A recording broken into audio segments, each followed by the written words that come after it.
اعوذ باللہ من الشیطان الرجیم بسم اللہ الرحمن الرحیم۔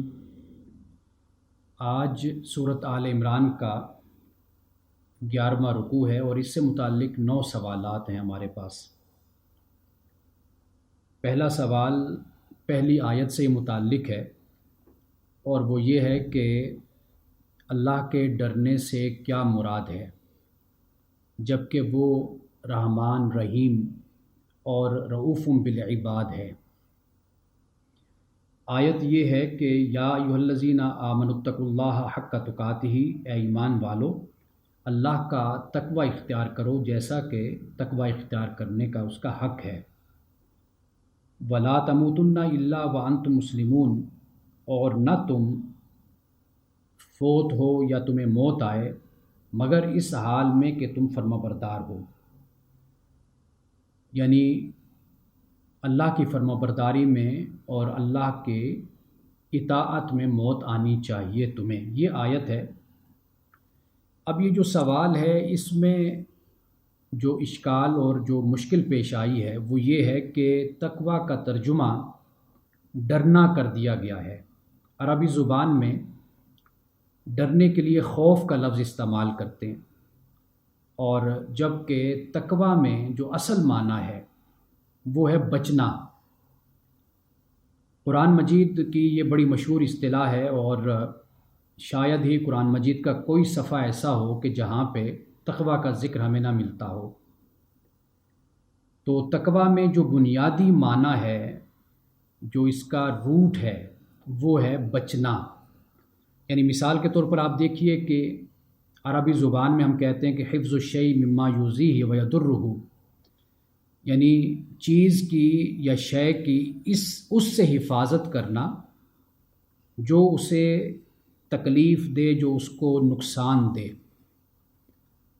اور خوف کا جو مطلب ہم بیچ میں شامل کر دیتے ہیں وہ اس لیے کہ عربی زبان میں کہتے ہیں کہ جعل النفس فی وقایۃ مما یخاف، کہ اپنے آپ کو اس سے بچانا کہ جس سے خوف ہو۔ اب جب ہم اس کو قرآن مجید کی روشنی میں سمجھتے ہیں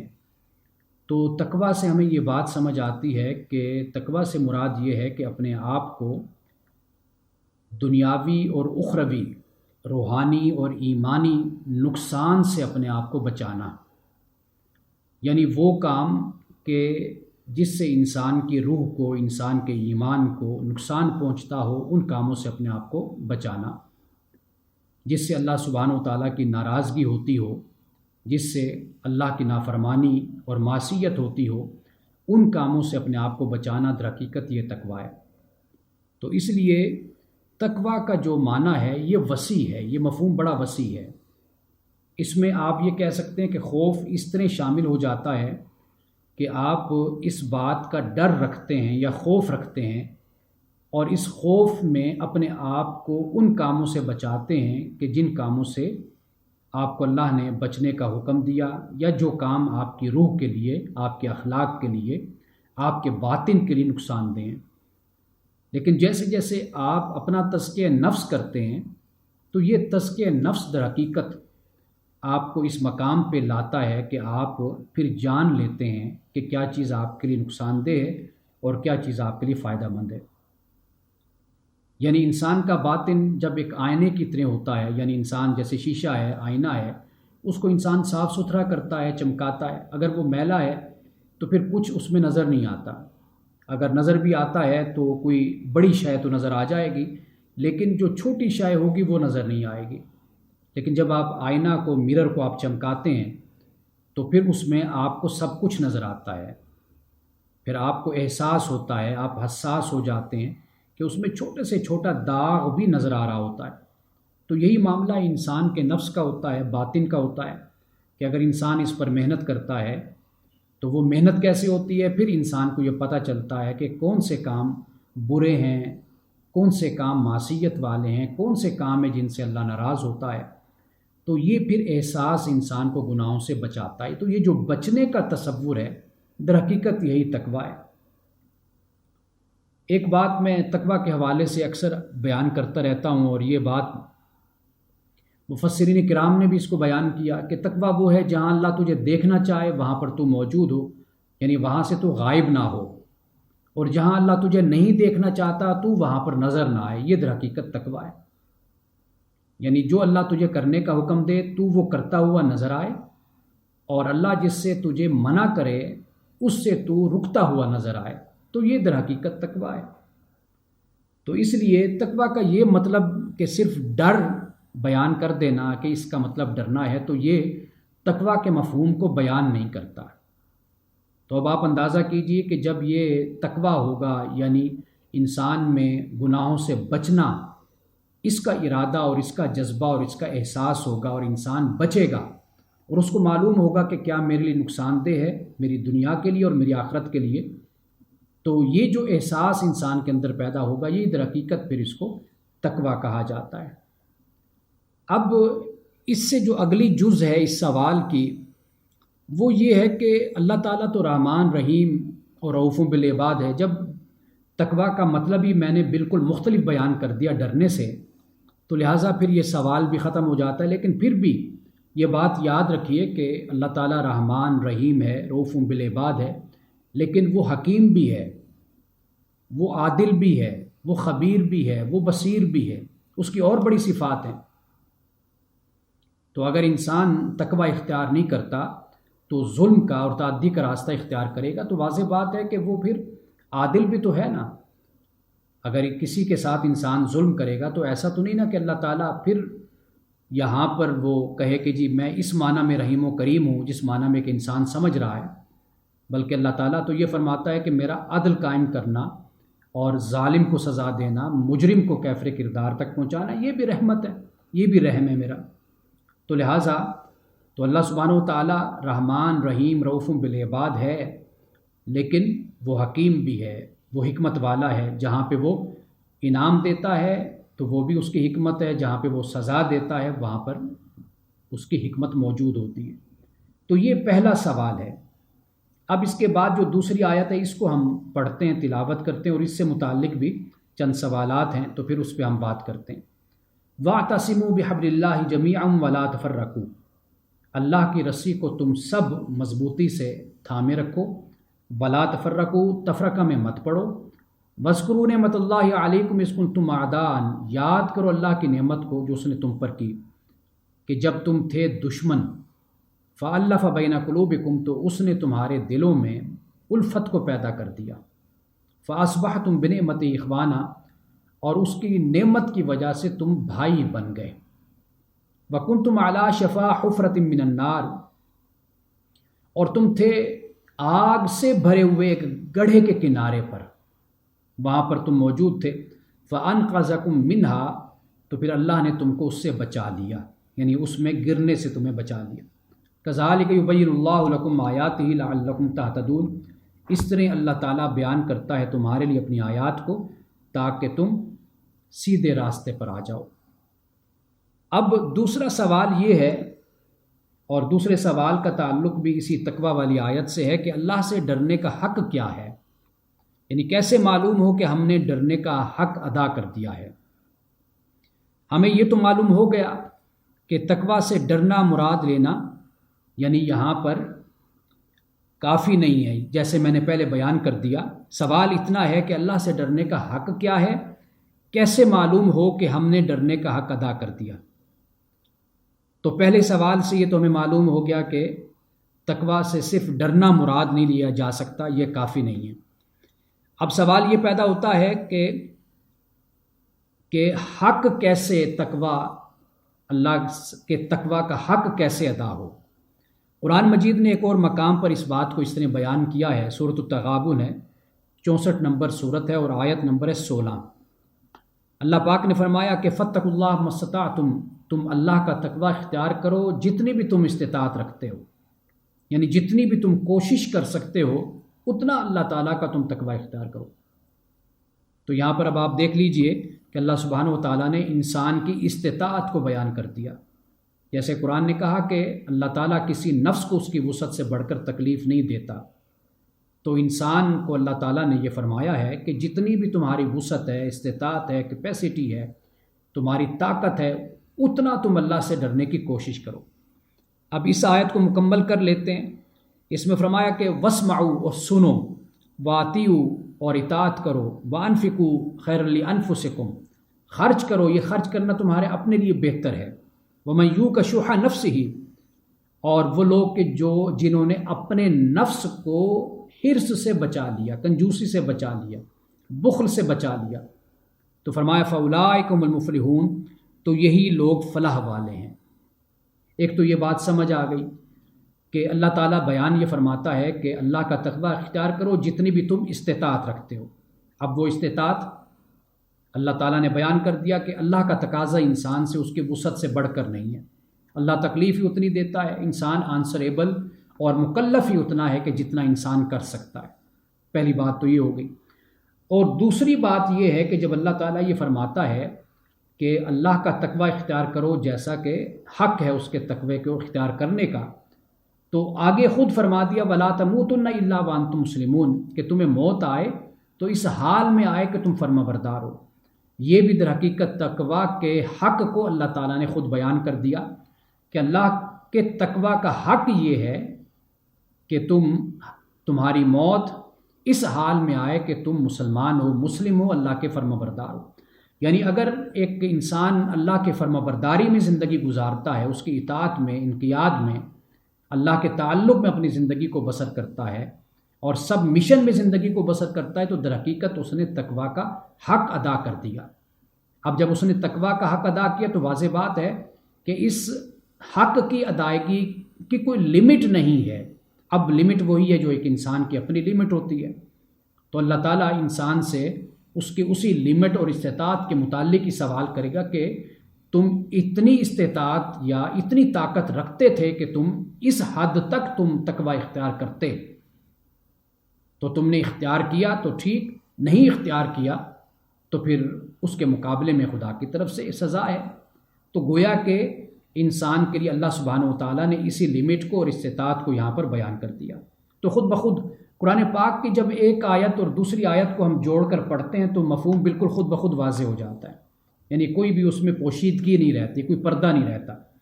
تو جیسے ہم نے سورۃ التغابن کی آیت کو پڑھا، اللہ نے واضح طور پہ وہاں کہہ دیا فَاتَّقُوا اللَّهَ مَا اسْتَطَعْتُمْ، کہ جتنی تم استطاعت رکھتے ہو اتنا تم اللہ تعالیٰ کا تقوی اختیار کر لو۔ اب اس کے بعد جو تیسرا سوال ہے، وہ جو آیت میں نے باترجمہ تلاوت کی ہے 103 آیت، اس میں یہ فرمایا کہ اللہ کی رسی سے کیا مراد ہے۔ سوال یہ ہے کہ جس کو پکڑنے کا اللہ نے حکم دیا ہے، تو یہاں پر جیسا کہ میں نے گزشتہ درس میں بھی اس بات کو بیان کیا تھا کہ قرآن مجید ہے اللہ کی رسی، اللہ کا دین قرآن کی رسی اللہ کا دین ہے، اللہ یعنی رسی اللہ کی وہ قرآن ہے، وہ اللہ کا دین ہے۔ یعنی رسول اللہ صلی اللہ علیہ وسلم نے اسی بات کو بیان کیا کہ یہ جو اللہ کا دین اور قرآن ہے یہ اللہ سے لے کر زمین تک ہے، اور اگر کوئی اللہ تعالیٰ سے قرب اور تعلق چاہتا ہے تو وہ اس رسی کو مضبوطی سے تھام لے۔ تو یہاں پر اللہ سبحانہ و تعالیٰ نے، آپ اندازہ کیجئے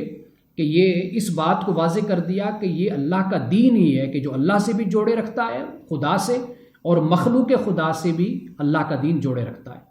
یعنی ایسا نہیں ہے کہ فقط انسان عبادات تک رہے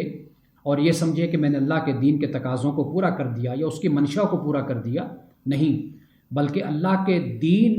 کے ساتھ جڑنے کا مطلب یہ ہے کہ خدا سے بھی تعلق مضبوط ہو اور خدا کی مخلوق سے بھی تعلق مضبوط ہو۔ یعنی ایک ایسا معاشرہ اور ایک ایسا سماج قائم ہو کہ جو ایمانداری پر ہو، جو شرافت پر ہو، جو اخلاقیات پر ہو، جس میں حرام نہ ہو، حلال رزق انسانوں کو آسانی سے میسر ہو، کہ جس میں ایک پاکیزہ معاشرے کی پوری تصویر موجود ہو۔ تو یہ در حقیقت ہے کہ جو اللہ کی رسی کو تھامتے ہیں تو وہ خدا سے بھی اپنے تعلق کو مضبوط کر لیتے ہیں اور خدا کی زمین پر ایسا معاشرہ قائم کرتے ہیں جو خدا کے دین کے عین مطابق ہوتا ہے۔ تو گویا کہ یہاں پر اس بات کو بیان کر دیا گیا۔ تو لہٰذا اللہ کی رسی سے مراد اللہ کا دین ہے۔ اور چوتھا سوال کہ یہاں پہ آیت نمبر 103 میں اللہ پاک نے یہ فرمایا کہ اللہ کی نعمت کو تم یاد کرو جو اللہ نے تم پر کی تھی، اور اس حالت اور حالات کو بھی بیان کر دیا کہ یاد کرو اس وقت کو کہ جب تم آپس میں دشمن تھے تو تمہارے دلوں میں اللہ تعالیٰ نے پھر الفت کو پیدا کیا اور تمہیں اپنی نعمت سے اللہ نے بھائی بھائی بنا دیا، اور تم تباہی کے دہانے پر، گڑھے کے کنارے پر، یعنی آگ کے گڑھے کے کنارے پر کھڑے تھے، تو اللہ سبحانہ و تعالیٰ نے تمہیں اس میں گرنے سے بچا لیا۔ اب اس آیت کو آپ پڑھیے، آپ دیکھیے کہ گویا کہ عرب کے حالات کو اس میں بیان کیا گیا ہے۔ مسلمانوں سے پہلے، یعنی مسلمان ہونے سے پہلے جو صحابہ تھے، بعد میں مسلمان ہوئے مکہ میں یا مدینہ میں، آپ دیکھ لیجئے کہ وہ اسی طرح جنگوں میں رہتے تھے، لڑائیوں میں رہتے تھے، اور ایک جنگ 40 سال تک جاری رہتی تھی، نسلیں اس میں کھپ جاتی تھی، ضائع ہو جاتی تھی، اور لڑتے رہتے تھے لوگ آپس میں، خاندانی اور نسلی عداوت اور بغض اور کینہ ایک دوسرے کے ساتھ رکھتے تھے۔ 40 سال، یعنی آدھ صدی، ہاف سینچری اس میں ان کی گزر جاتی تھی، لڑائیوں میں، جھگڑوں میں۔ اب جب یہ حالات ہوں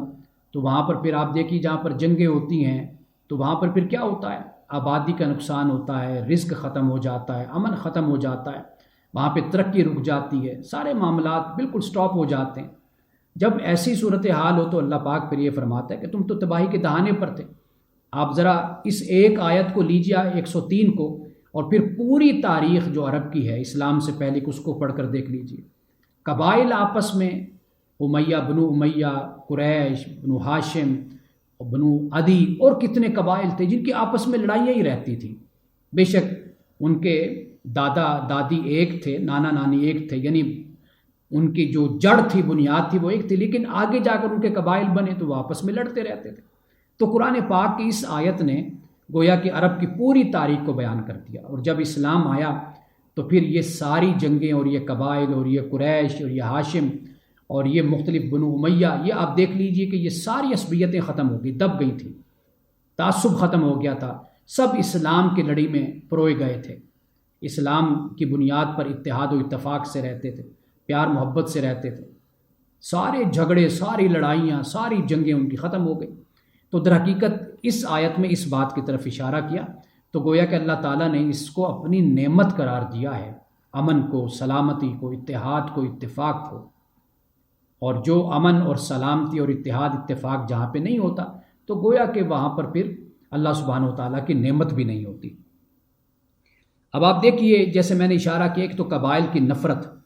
باہمی نفرت اور تعصب کا خاتمہ ہوا، 40 سال 50 سال تک لڑی جانے والی جنگوں کا خاتمہ ہوا،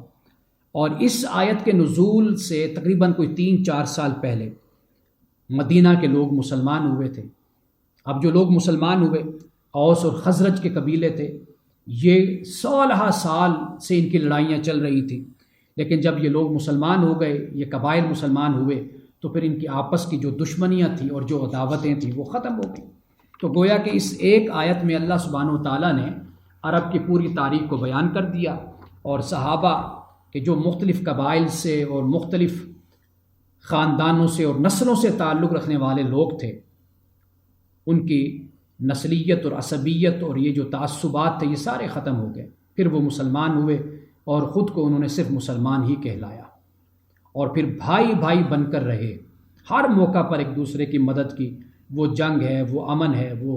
وہ کچھ بھی حالات ہیں، تنگ دستی ہے، فراخی رزق ہے، ایک دوسرے کی مدد کی۔ آپ دیکھ لیجئے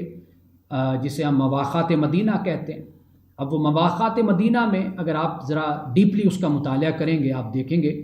کہ ایک صحابی کا تعلق اسلام سے پہلے دشمن قبیلے سے ہے، دوسرا صحابی جو بھائی بنایا گیا ہے، یعنی انصار کا مہاجر بھائی بنایا گیا، ان کا آپس میں مخالف قبیلوں سے ان کا تعلق تھا، لیکن اب وہ مسلمان آپس میں بھائی بھائی بن گئے،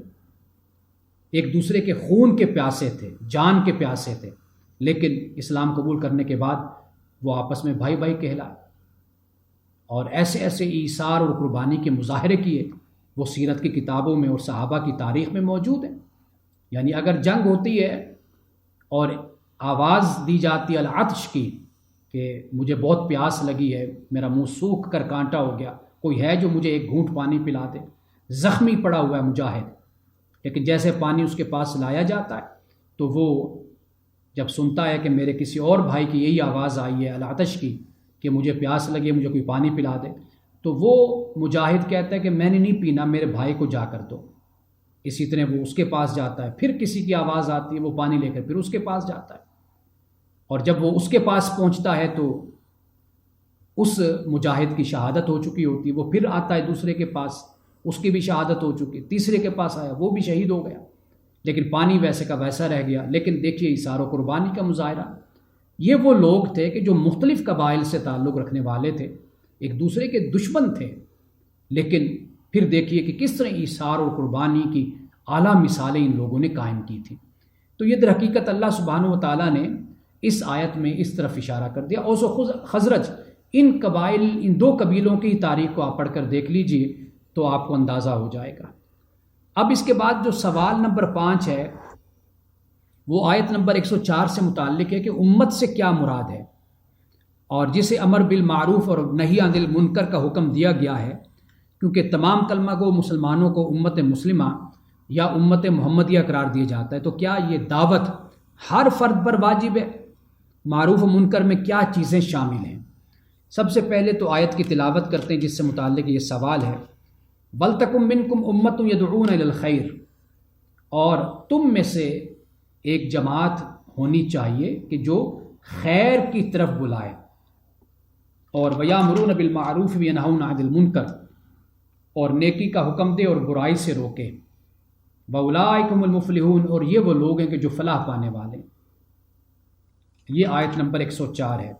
اب یہاں پر سوال یہ ہے کہ امت سے کیا مراد ہے؟ یہاں پر امت سے مراد جماعت ہے، گروہ ہے، اور قرآن مجید نے ایک دو اور مقام پر بھی اس بات کو بیان کیا ہے، جیسے مثال کے طور پر سورۃ التوبہ، قرآن مجید کی جو 10ویں سورت ہے اور اس کی آیت نمبر 122 ہے سورۃ توبہ کی، اس میں کیا فرمایا؟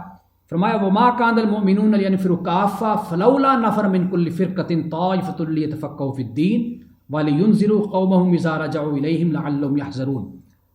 اور فرمایا کہ یہ ضروری نہ تھا کہ ایمان والے سب کے سب نکل کھڑے ہوتے ہیں، یعنی سب کے سب تو نکلنے کے پابند ہی نہیں ہے کہ سب کے سب نکل پڑیں، اور مگر ایسا کیوں نہ ہوا کہ ہر گروہ میں سے ایک جماعت نکلتی اور دین کا تفقہ، دین کی سمجھ حاصل کرتی، اور واپس جا کر پھر اپنی قوم کو خبردار کرتے تاکہ وہ بچتے، یعنی وہ کام جو اللہ کی نافرمانی کے ہیں وہ ان سے بچتے۔ اب یہاں پر اس آیت میں آپ دیکھ لیجئے کہ مثال کے طور پر رسول اللہ صلی اللہ علیہ وسلم مدینہ میں تشریف فرمائے، آس پاس کی بستیوں میں لوگ رہتے ہیں، بڑی تعداد ہے لوگوں کی۔ اب اللہ تعالیٰ نے یہ نہیں کہا کہ بھئی تم سب کے سب بستی والے نکل پڑو اور نکل کر جا کر تم دین سیکھو، بلکہ یہ کہا کہ کچھ لوگ نکلیں اور وہ دین سمجھیں، سیکھیں، ڈیپلی، گہرائی کے ساتھ، ثقافت کے ساتھ، اور وقت دیں، دین کو سمجھیں، اور پھر جا کر اپنے قبیلے میں، اپنے خاندان میں، اپنے شہر اور بستی میں جا کر لوگوں کو پھر بتائیں کہ کیا حلال ہے، کیا حرام ہے، اللہ تعالیٰ نے کن باتوں کا حکم دیا ہے، کن باتوں سے اللہ تعالیٰ نے روکا ہے، اطاعت کیا ہے، معصیت کیا ہے، دین کی مبادیات کیا ہیں اور دین کے ارکان کیا ہیں، ان کو جا کر وہ پھر بتائیں۔ تو لہٰذا یہ بات بھی ہمیں سمجھ آتی ہے کہ سب کے سب کبھی بھی دین کو اس طرح نہیں سیکھا کرتے جس طرح ابو حنیفہ نے سیکھا، امام ابو حنیفہ نے سیکھا، یا جیسے دین کا ایک طالب علم سیکھتا ہے، بلکہ جو دین کا طالب علم سیکھتا ہے پھر اس کی ذمہ داری یہ ہوتی ہے کہ وہ واعظ و نصیحت کرے، وہ حق کی راہ لوگوں کو بتائے، اور وہ لوگوں کو جھوٹ سے، سچ سے، حق اور باطل سے آگاہ کرے۔ یہ ذمہ داری پھر ایک طالب دین کی ہو جاتی ہے، طالب علم کی ہو جاتی ہے۔ تو یہاں پر بھی آپ دیکھیے کہ منکم فرمایا کہ تم میں سے۔ اب یہ جو من ہے یہ میں کئی مرتبہ آپ کو بتا چکا ہوں کہ اسے ہم عربی زبان میں تبعیدیہ کہتے ہیں، یعنی سم آف دیم یا سم آف یو آل، کہ آپ سب میں سے کچھ لوگ، تو یہاں پر یہ ترجمہ ہم کریں گے۔ تو اللہ پاک نے یہاں پر جب امت فرمایا تو اس امت سے مراد جماعت ہے، گروہ ہے، کہ تم میں سے ایک گروہ ایسا ہونا چاہیے کہ جو خیر کی دعوت دے اور نیکی کا حکم دے اور برائی سے روکے۔ بعد ہمارے مفسرین کرام نے اس سے مراد یہ لیا کہ جیسے ایک ریاست قائم ہو جاتی ہے مسلمانوں کی، تو پھر اس ریاست میں اس بات کا خصوصی اہتمام کیا جاتا ہے کہ نیکی کی طرف بلایا جائے اور برائی سے روکا جائے، نیکی کا حکم دے۔ تو یہ پھر باقاعدہ طور پر اس کا انتظام کیا جاتا ہے، اس کا اہتمام کیا جاتا ہے، اور باقاعدہ طور پر یہ کام پھر اس معاشرے میں جہاں پر مسلمان رہتے ہیں، ایک ریاست مسلمانوں کی قائم ہوتی ہے، تو وہاں پر پھر یہ ذمہ داری عائد ہوتی ہے اجتماعی طور پر کہ لوگوں کو پھر نیکی کی طرف بلایا جائے۔ واضح بات ہے کہ پھر ایک چلتی پھرتی نیکی معاشرے میں نظر آنی چاہیے، جسے میں کہتا ہوں کلچر ہونا چاہیے۔ تو وہ کلچر پھر اسی طرح ہی ہوتا ہے کہ معاشرے میں نیکی کی نصیحت کی جائے، دعوت دی جائے، لوگوں کو انوائٹ کیا جائے، لوگوں کو بتایا جائے۔ اب آپ دیکھیے کہ ہم بھی بیٹھتے ہیں تو اس سے کتنے لوگوں تک آواز پہنچتی ہے، کتنے لوگوں تک ہمارا میسیج اور پیغام جاتا ہے۔ کئی لوگ شامل ہو جاتے ہیں، کئی لوگ شامل نہیں ہو پاتے، نہیں شامل ہوتے، وہ آڈیو کی صورت میں، ویڈیو کی صورت میں سن لیتے ہیں،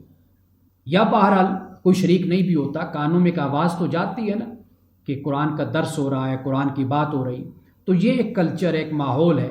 کہ جو عام طور پر ایک مسلم معاشرے میں ہوتا ہے، اور اسی کا ذکر یہاں پر اللہ سبحانہ و تعالیٰ نے فرما دیا، اور مسلمانوں کو اس بات کا، مسلمانوں کی ایک جماعت کو اس بات کا پابند کر دیا ہے کہ تم یہ کام ضرور کرو۔ وہ لوگ خاص طور پر کہ جو اللہ کا دین سیکھتے ہیں، یہ تفقہ فی الدین، کہ جو دین میں تفقہ حاصل کرتے ہیں، دین میں گہرائی اور دین کی سمجھ حاصل کرتے ہیں، پھر انہیں چاہیے کہ جب وہ واپس جائیں تو پھر وہ ان کو ڈرائیں، یعنی انذار کریں، اور تاکہ وہ یحذرون، تاکہ وہ پھر اللہ کی نافرمانی سے باز آئیں، رک جائیں۔ اب یہاں پر جو دوسرا سوال ہے وہ معروف اور منکر کے حوالے سے۔ معروف اور منکر تو واضح بات ہے کہ معروف وہ ہے کہ جو شریعت میں پسندیدہ کام ہے، اور منکر وہ ہے کہ جو ناپسندیدہ ہے، یعنی ان کو حلال اور حرام بھی کہا جا سکتا ہے۔ اور معروف اگر ہم اپنے سماج کے حوالے سے دیکھتے ہیں، یعنی جسے ہم اقدار اور ویلیوز کے حوالے سے دیکھتے ہیں، تو وہاں پر پھر اس سے مراد یہ ہوتا ہے کہ وہ کام کے جو معاشرے میں پسندیدہ ہوتے ہیں، جیسے مثال کے طور پر مہمان نوازی اچھی بات ہے، کوئی آتا ہے آپ کھڑے ہو جاتے ہیں، اس کا ادب کرتے ہیں، احترام کرتے ہیں۔ کوئی پیاسا آتا ہے، کوئی باہر سے آتا ہے، آپ اس سے پانی پوچھ لیتے ہیں، آپ اپنے گھر کے باہر پانی کا اہتمام کر دیتے ہیں، واٹر ڈسپینسر لگا دیتے ہیں، یا ایسے چھوٹے چھوٹے کام ہوتے ہیں جو آپ کرتے رہتے ہیں اپنے معاشرے میں لوگوں کی بھلائی کے لیے، اچھائی کے لیے، اور اس میں آپ کا ایک جذبہ ہوتا ہے محبت کا، اخوت کا، بھلائی کا، انسانیت کا۔ یہ وہ پھر کام ہو جاتے ہیں جنہیں ہم معروف کہتے ہیں۔ اور پھر معروف کے جو اپوزٹ ہوتا ہے وہ منکر ہو جاتا ہے کہ معاشرہ جن باتوں کو پسند نہیں کرتا۔ تو لہٰذا دو باتیں ہو گئی، ایک شرعی طور پر دین کے حوالے سے ہم کہتے ہیں کہ یہ معروف ہے، یہ منکر ہے، اور ایک چیز وہ ہے کہ جو آپ کے معاشرے اور سوسائٹی کے لحاظ سے ہوتا ہے کہ ایک کام ہے، ایک عمل معروف ہے، ایک عمل وہ ہے کہ جو منکر ہے، ناپسندیدہ۔ تو اللہ سبحانہ و تعالیٰ نے ہمیں اس بات کی یہاں پر تعلیم دی ہے کہ نیکی کا حکم دو اور برائی سے روکو۔ نیکی کا حکم دینے سے مراد ہرگز یہ نہیں کہ اسٹیٹ ود ان اسٹیٹ قائم کر لی جائے، کہ آپ ڈنڈا لے کر باہر نکل جائیں اور لوگوں کو پیٹیں ماریں، نماز کا ٹائم ہے جی نماز کیوں نہیں تم پڑھ رہے، یا کوئی کھڑا ہوا پانی پی رہا ہے تو اس کو ڈنڈے مارے کہ بھی کھڑے ہو کر پانی کیوں پی رہے ہو، یا کوئی کسی کے ساتھ کھڑا بات کر رہا ہے کسی خاتون کے ساتھ، اسے جا کر مارنا شروع کر دیا کہ بھئی تم کیوں خاتون کے ساتھ کھڑے کیوں باتیں کر رہے، تو یہ معروف منکر نہیں ہے۔ یہ در حقیقت پھر اس شخص کی شخصی آزادی پر یہ ایک لحاظ سے قدغن لگانے والی بات ہے۔ یہ بھی کوئی اسلام کی خدمت نہیں ہوتی، اس سے بھی اسلام کی دنیا میں بدنامی ہوتی ہے۔ یہ حق تو ریاست کو، اسٹیٹ کو بھی نہیں ہوتا، کجا یہ کہ کوئی اور شخص اس طرح کے کام کرے جا کر۔ تو لہٰذا یہاں پر معروف اور منکر سے مراد یہ ہے کہ میں اچھے طریقے سے لوگوں کو نیکی کی طرف دعوت دوں، ان کو برائی کے بارے میں آگاہ کروں۔ ہاں جن کے پاس طاقت ہوتی ہے، مثال کے طور پر جیسے رسول اللہ صلی اللہ علیہ وسلم نے فرمایا کہ جو برائی کو دیکھتا ہے تم میں سے تو اس کو وہ روکنے کی کوشش کرے، تبدیل کرنے کی، تغیر کی کوشش کرے۔ یہ ایسے ہی ہے کہ جیسے آپ کسی جگہ پر سی او ہیں، آپ چیف ایگزیکٹو ہیں، آپ کی پوسٹ ہے، آپ بڑے ہیں، آپ کے سرپرست لوگ ہیں، اب وہاں پر واضح بات ہے کہ آپ یہ چاہیں گے کہ ایک اصول اور ضابطے کے مطابق زندگی گزاری جائے۔ آپ یہ چاہیں گے مثال کے طور پر نماز کا ٹائم ہے تو لوگ اٹھ کر نماز پڑھ لیں۔ آپ یہ چاہیں گے کہ اس ہال میں یا میری کمپنی میں یا میرے ادارے میں کوئی سگریٹ بیٹھ کر نہ پیے، بدبو پھیلتی ہے اور اچھا نہیں لگتا ماحول میں۔ تو ایسے کئی باتیں ہوتی جن پر آپ خود پابندی لگا دیتے ہیں، خود کہہ دیتے ہیں کہ یہ برے کام ہے، یہ نہیں ہونے چاہیے۔ تو لہٰذا جہاں پر آپ کے پاس طاقت اور قوت اس چیز کی ہوتی ہے تو وہاں پر آپ ایک باقاعدہ ضابطہ، ایک اصول اور قاعدہ بنا دیتے ہیں۔ تو یہ اللہ سبحانہ و تعالیٰ نے بیان کر دیا، اور پھر یہ بھی آگے کہا کہ اگر تم یعنی ہاتھ سے نہیں اس کو بدل سکتے تو کم از کم پھر اپنے قول سے، اپنی بات سے۔ یہ پھر وہ بات آ جاتی ہے جسے ہم کہتے ہیں کہ جیسے علماء ہیں، مبلغین ہیں، داعین ہیں، کہ ان کو اس بات کا اختیار ہے کہ وہ دعوت دیں قول سے، بات سے، گفتگو سے، پھر ان کا کام ہے وہ یہ کام کریں۔ تو لہٰذا یہاں پر جب ہم معروف اور منکر، معروف کا حکم دینا اور منکر سے روکنا، اس سے مراد ہرگز یہ نہیں ہوتا کہ ہر کوئی ہاتھوں میں ڈنڈا پکڑ لے اور اپنی ایک فوج بنا لے، اپنی ایک پولیس بنا لے اور لوگوں پر زبردستی پھر اسلام کو نافذ کرنے کی کوشش کرے، اس کی تعلیم بھی یہاں پر نہیں ہے۔ اب اس کے بعد جو سوال نمبر 6 ہے وہ آیت نمبر 106 سے متعلق ہے، سوال نمبر 6، لیکن میں جو بیچ میں آیات رہ گئی ہیں میں ان کا بھی ساتھ مطالعہ کر دیتا ہوں۔ وَلَا تَكُونُوا كَالَّذِينَ تَفَرَّقُوا، اور نہ تم ہو جاؤ ان لوگوں کی طرح کے جو تفرقے میں پڑ گئے اور اختلاف کیا بعد اس کے کہ ان کے پاس آیات آ گئیں، بینات، واضح نشانیاں آ گئیں، شواہد و ثبوت آ گئے، لیکن پھر بھی انہوں نے اختلاف کیا اور تفرقے میں پڑ گئے۔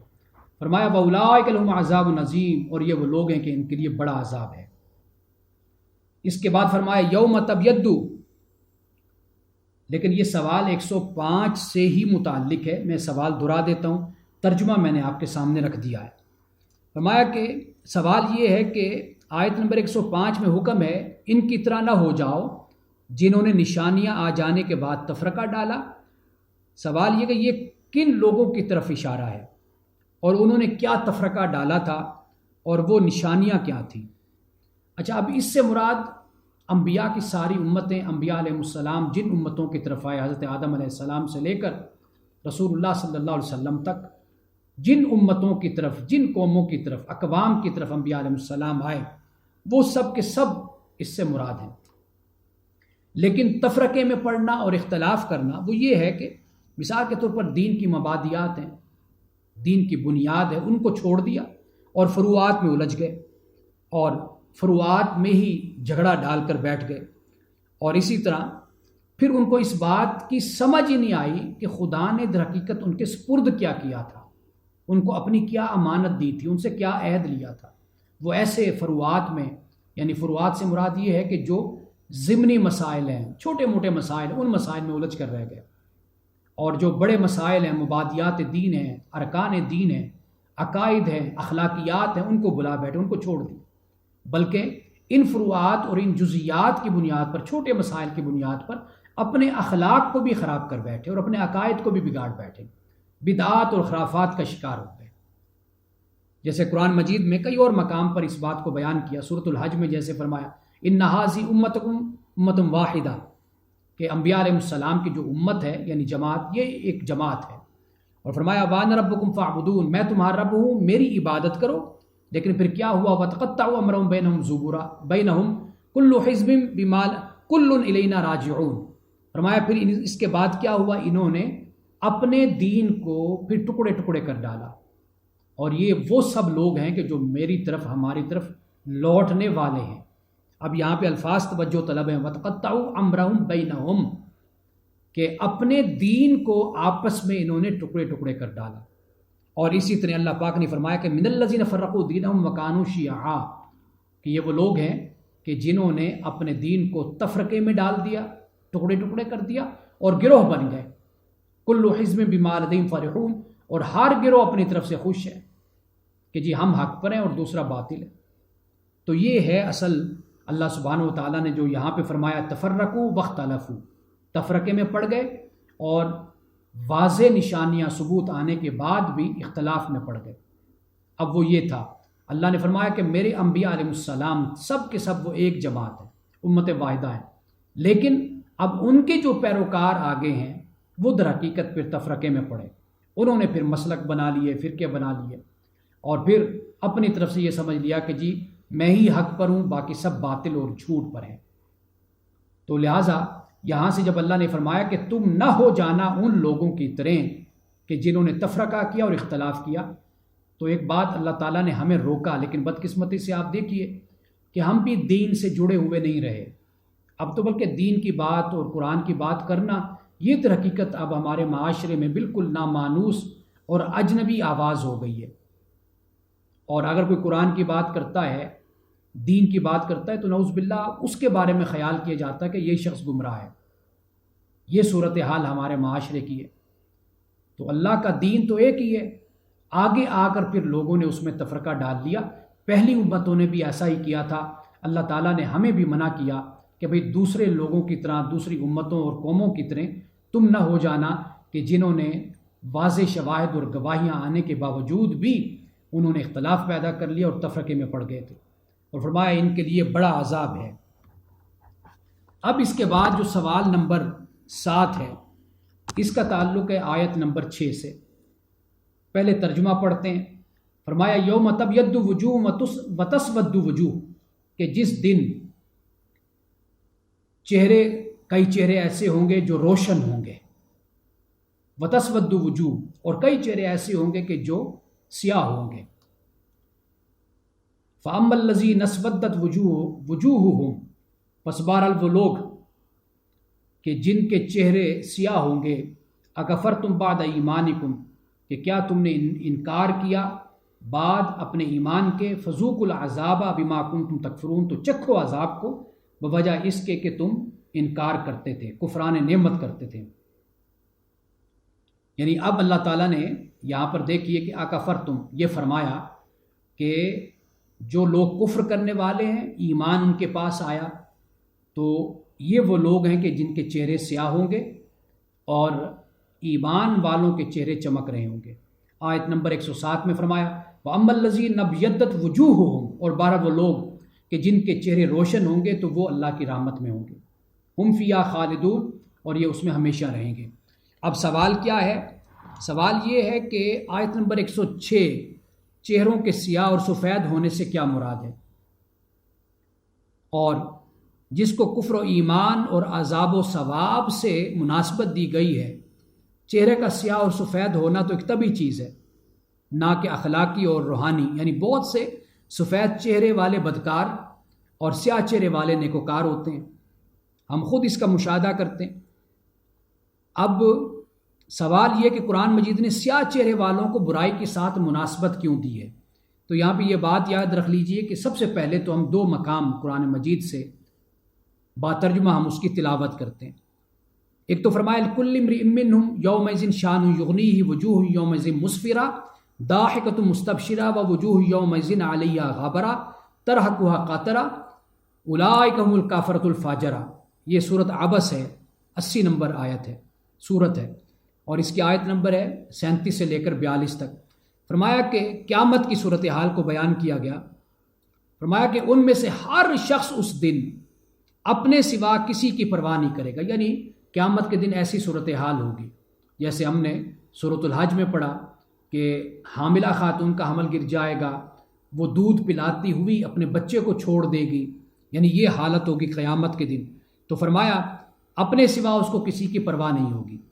کچھ چہرے اس روز دمک رہے ہوں گے۔ اب یہاں پر دیکھیے الفاظ کیا ہے، مسفرہ کا لفظ ہے، مسفرہ، اور یہاں پر کیا فرمایا، یوم تبیض وجوہ، کہ اس دن چہرے روشن ہوں گے، اور یہاں پر کیا فرمایا، یہاں پر فرمایا مسفرہ، یعنی دمک رہے ہوں گے چہرے، ضاحکۃ مستبشرہ، اور چہرے اس دن حشاش بشاش، خوش و خرم ہوں گے۔ یہاں پر یعنی ضاحکہ بھی فرمایا، مستبشرہ بھی فرمایا۔ ضاحکہ کہتے ہیں ہنسنے والا، اور مستبشرہ وہ ہوتا ہے کہ جس کے چہرے پر بشارت ہوتی ہے، خوشی ہوتی ہے۔ اور اس کے بعد کیا فرمایا، فرمایا کہ وَوُجُوهٌ يَوْمَئِذٍ عَلَيْهَا غَبَرَةٌ، اور اس دن کئی چہرے ایسے ہوں گے جو غبار آلود ہوں گے، یعنی ان کے چہروں پر غبار ہوگا، مٹی ہوگی، اور تَرْهَقُهَا قَتَرَةٌ، ان کے چہروں پر سیاہی ہوگی۔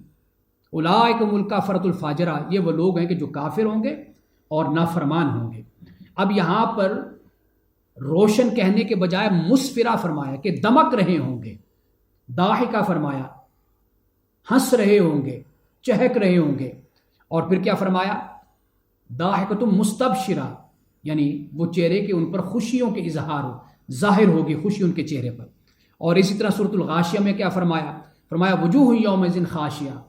اس دن کئی چہرے ایسے ہوں گے کہ جو خوف زدہ ہوں گے۔ اور اس سے آگے فرمایا اسی صورت میں وجوہ یومئذ ناعمہ،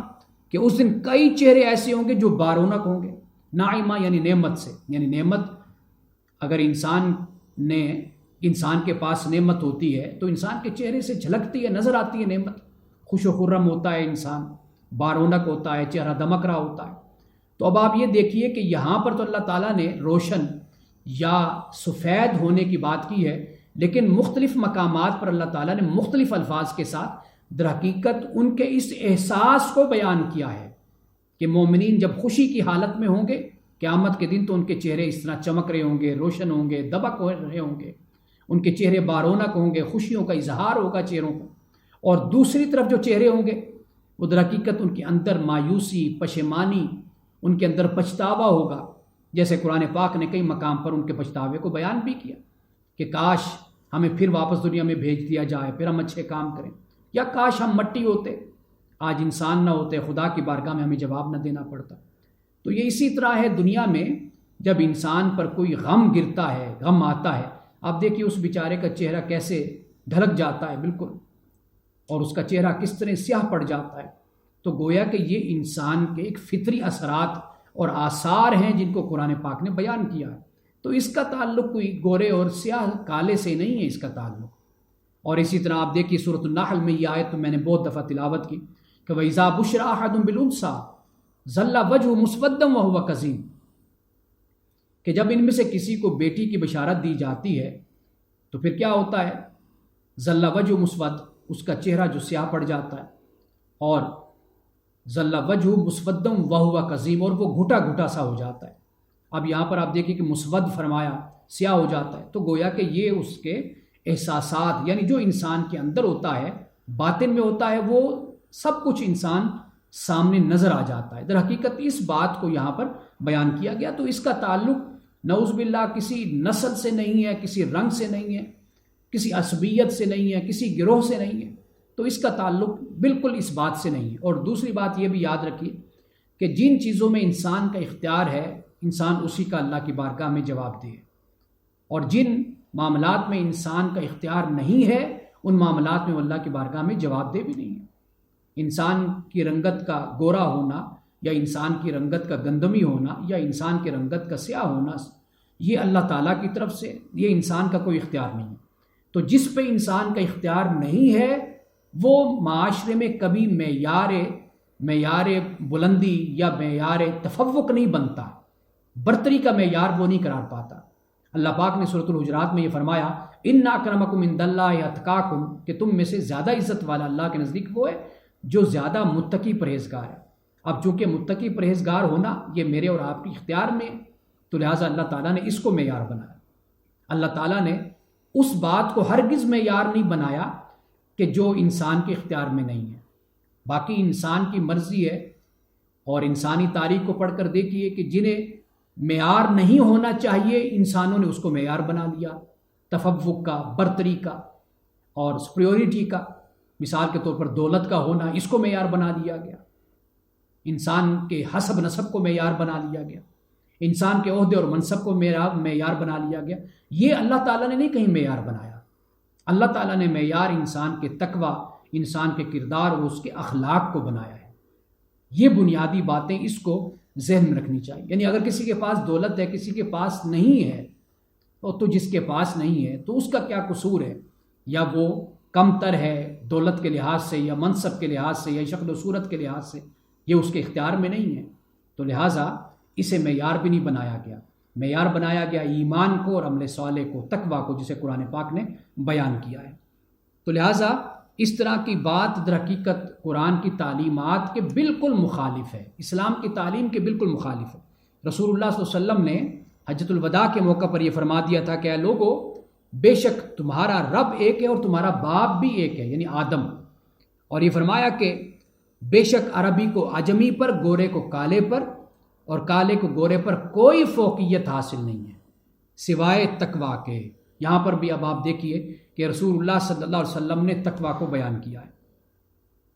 اب اس کے بعد جو آیت نمبر 107 ہے اس میں پھر ایک سوال یہ سامنے لایا گیا ہے کہ 107 میں سفید چہرے والوں کو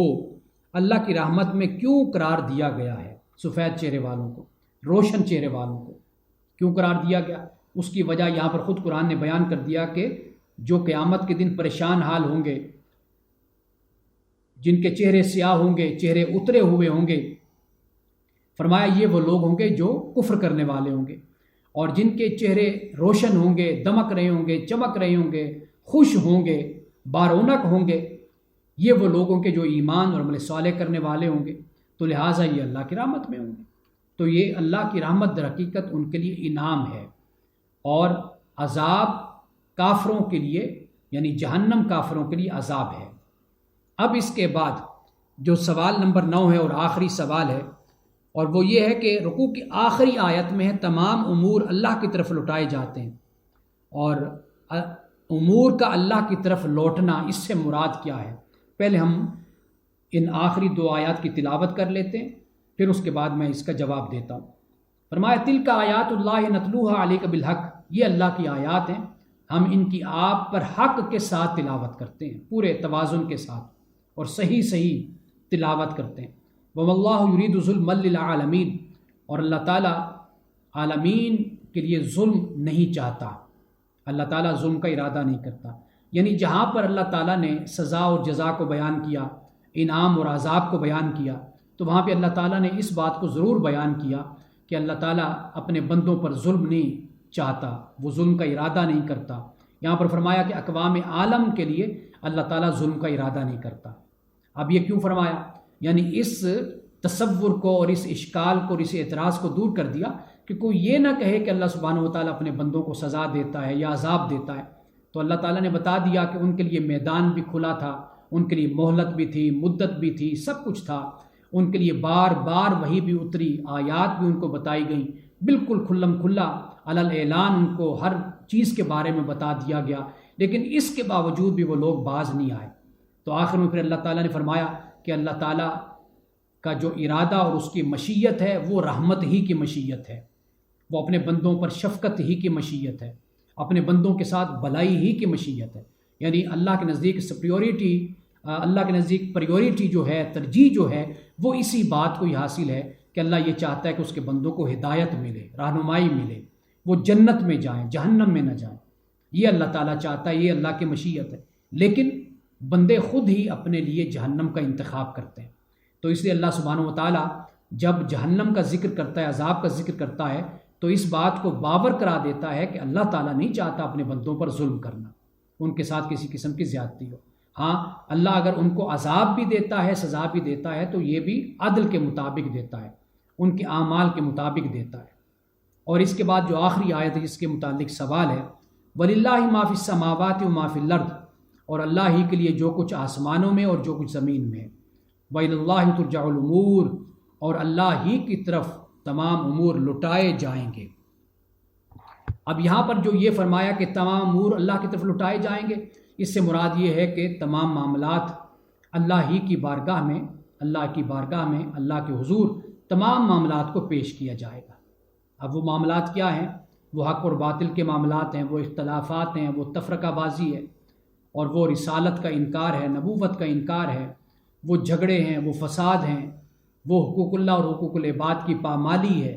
جتنے بھی گناہ اور ثواب کے جتنے بھی کام ہیں، انعام کے، جزا اور سزا کے سب معاملات من و ان کلی طور پر، یعنی جب سے یہ کائنات بنی، انسان کو پیدا کیا گیا، قیامت تک ہر معاملہ اللہ کی بارگاہ میں پیش کیا جائے گا۔ اور اللہ کی بارگاہ میں پیش کرنے کا مقصد کیا ہے؟ تاکہ وہاں پر پھر ہر بات واضح کر دی جائے گی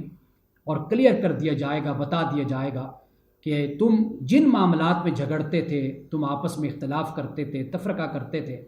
آیات بینات کے آنے کے باوجود، پیغمبروں کے آنے کے باوجود، کتابوں کے آنے کے باوجود، اللہ تعالیٰ پھر قیامت کے دن ان سب معاملات کو بالکل واضح کر دے گا اور ان کے اندر بالکل تفریق اور فرق کے ساتھ ان کو بیان کر دے گا۔ اور پھر اسی بنیاد پر کوئی بندہ ایسا نہیں ہوگا کہ جو اللہ کی بارگاہ میں یہ کہہ سکے گا کہ جی میرے ساتھ انصاف نہیں ہوا یا میرے ساتھ عدل نہیں ہوا، یا اس کو اس فیصلے میں کسی طرح کا بھی شک ہوگا، یہ ہو ہی نہیں سکے گا، اس لیے کہ ہر چیز وہاں پر بالکل واضح کر دی جائے گی۔ جیسے قرآن نے کہا کہ قیامت کے دن یوم تشہد علیہم السنتہم وایدیہم وارجلہم، کہ انسان کے یہ زبانیں، یہ ہاتھ، یہ پاؤں اللہ کی بارگاہ میں ان کے خلاف گواہی دیں گے، جو انسان نے دنیا میں کیا ہوگا۔ تو یعنی انسان کی ویڈیو چلا دی جائے گی، سب کچھ انسان کے سامنے لا کر کھڑا کر دیا جائے گا۔ تو پھر قرآن پاک بیان کرتا ہے کہ انسان کے پاس پھر کوئی بہانہ، کوئی عذر، کوئی گنجائش بھی نہ انکار کی ہوگی، نہ بہانہ بنانے کی ہوگی، نہ تعویل کی ہوگی، نہ توجیہ کی کوئی گنجائش انسان کے پاس رہے گی۔ تو یہاں پر وَإِلَى اللَّهِ تُرْجَعُ الْأُمُورُ سے مراد یہی ہے کہ سب کے سب امور، معاملات، ہر چیز اللہ کی بارگاہ میں پیش کر دی جائے گی۔ تو یہاں پر رکوع نمبر 11 کا اختتام ہوتا ہے۔ تو انشاءاللہ تعالیٰ آئندہ درس میں ہم آل عمران کے رکوع نمبر 12 پہ ہم بات کریں گے۔ اللہ سبحانہ و تعالیٰ ہمیں قرآن کا فہم سمجھ عطا کرے اور عمل کی توفیق عطا فرمائے۔ بارک اللہ لنا ولکم فی القرآن العظیم ونفعنا وإیاکم بالآیات والذکر الحکیم۔ صدق اللہ العظیم۔